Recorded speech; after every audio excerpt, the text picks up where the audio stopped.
Hey Hollywood fans, and welcome to this week's show. So as with last week, we were introducing the racing month of April. Three big events: National Cross Country down in KZN Jolivet, the second round of the GXCCs, and ICE at the end of the month. So this weekend, it was the chance for all the national competitors to go down to Jolivet. Very interesting terrain. It's been a little bit of a bogey event for a lot of the KZN riders, but with that in mind, a lot of the guys have gone down there and tried to figure out how to get the best out of themselves, their machine setup, and going forward, obviously getting better results going into that event.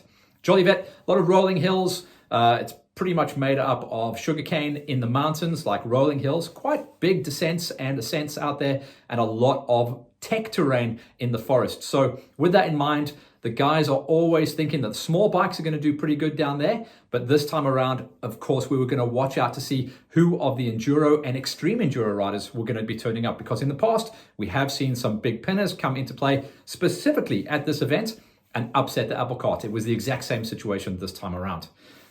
Bearing in mind, halfway through the day, there was some fires out there in the sugarcane. The route was rerouted, so they figured out how the day was going to be running. So that definitely slowed the roll of a lot of riders, but the results do show that the best riders did rise to the top. Extreme riders and extreme enduro riders were the story of the day. Wade Young coming out of, I wouldn't say nowhere. We must remind ourselves that Wade has a background in national cross-country racing. When we had the junior nationals back in the day, where we saw riders like himself, Double T, Swanepoel, Andrew Wren, a lot of junior riders came out of that gate, and then they went either motocross or they went cross-country or they went up the mountains into the extremes.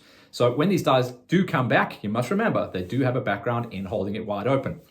Wade came out swinging big time. He's a big dude. He got on the big 300 smoking Sherco and hammered the nail. I wouldn't say he absolutely dominated the gate, but he was off the front more than the rest of the riders were. So he's obviously walking away with a big national championship round win, but we won't see him for the rest of the season because obviously he'll have international commitments. Second on the day and second in the OR1 Big Bangers was Brad Cox. So the show pony's doing a good job. He was probably surprised himself to be able to run the numbers, because a 450 in that kind of mixed hair scramble, almost techie terrain is a big beast to throw around. But he's in good nick this year, and he looks like he's going to be able to challenge for the overall in the series as well, not just the win in the OR1s. So he got second on the day. Third on the day going to Mikey Pentecost. So Magic Mike on the 450 Honda gets a good run going. He's now going to move up into second place in the Big Bangers, and should see him move up into second place in the overalls as well, although that's now going to be between himself and Dav Cocker. Cocker walks away with another win in the OR2s, so the Husqvarna factory rider on the SA colors is doing a great job. So that's 2 for 2 for Cocker. Didn't get the overall, it was a 5th place overall, but he'll be pretty happy to put another win next to the OR2 gate. OR3s is quite a big story. It's been a long time coming, and we finally see the Honda ride of Hayden Cole get the job done. Yes, it's his home track, but remember, he was not involved in the layout of the circuit. He just simply is a rider who's starting to come good. Remember, he comes off a lot of injuries from last year, and he's been trying to figure out how to get the best setup coming out of the Honda. He's now figured that out.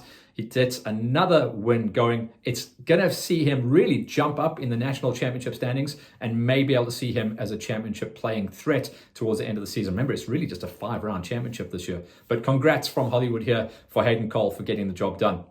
125 Smokers, yeah, a bit of a open gate this year. We thought that Derek Karen was going to come good, but clearly he's still got issues from round number 1, and that meant that it was Luke Walker Jr., that is, not the Luke Walker that goes up the mountains. But remember, Luke Walker Jr. has also got a really good fielding in the world of enduro and extreme enduro. He's got some real high finishes at the Roof of Africa. So also a rider who's kind of multifaceted, and when he can, he's swinging a leg and doing a little bit of cross-country racing as well. So he's going to be looking good for the championship for sure.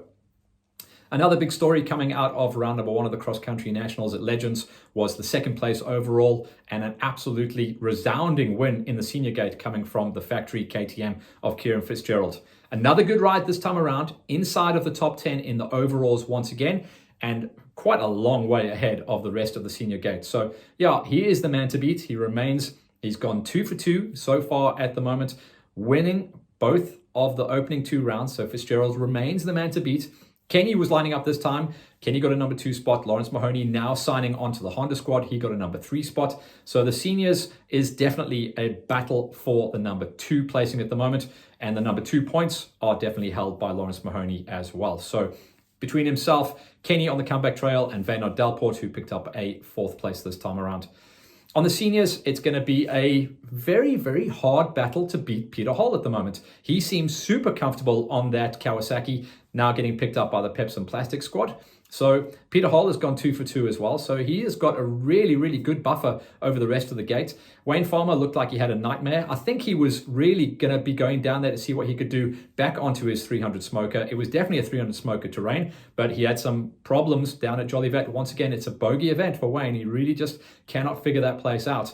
But yeah, now we start to think about how the championship is going to unfold. The next one takes us up into the northwest of Africa. It's pretty much just around the corner from Freiburg. Excelsior, I think, is the area they're going to be working in. It's a 2-day doubleheader.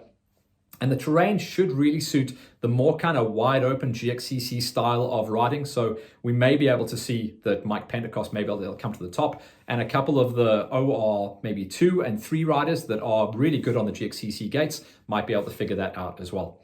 That was just a quick run through of what went down at Jolivet. We're hoping to be able to work with the National Championship Tour and be able to film some of the events going forward into the rest of the season. Remember, it's a doubleheader at Freiburg, and then a venue yet to be named for the final round, which will also be a Gauteng or maybe even a GXCC run event. But we're waiting for a call from the powers that be on that one. But hopefully we can get involved as well. So now we get ourselves ready for the GXCCs. That's coming up this weekend. So this is a final push to get those entries in. It's been almost 3 months since we've been GXCC racing. So we are desperate to get on the line, film you guys, see who's been eating too many Easter eggs, see who's been keeping their blade sharp, and get ourselves ready for Race Me a Bult. It's the beginning of winter. We're hoping that it's not going to be pure dust bowl, but we know it's hard pack. We know it's a little bit rocky out there. You guys should know the terrain by now out there by the Diggers Bar and Grill. It's an interesting track. It always is. It's very hard to get your bike set up, but for the guys that love hard pack and that little bit of kind of like gravelly looseness, that's what this track is going to be all about. For sure, Vion's going to send you guys up into the copies, but it's going to be dust bowl racing. I think you guys need to prepare for that. The area that we normally use going out of the pits is probably the dustiest. I've certainly had the dirtiest face on me coming out of the Race Me a Bult event, but at least we're not going out there in the thick of winter. I think the weather's going to be good.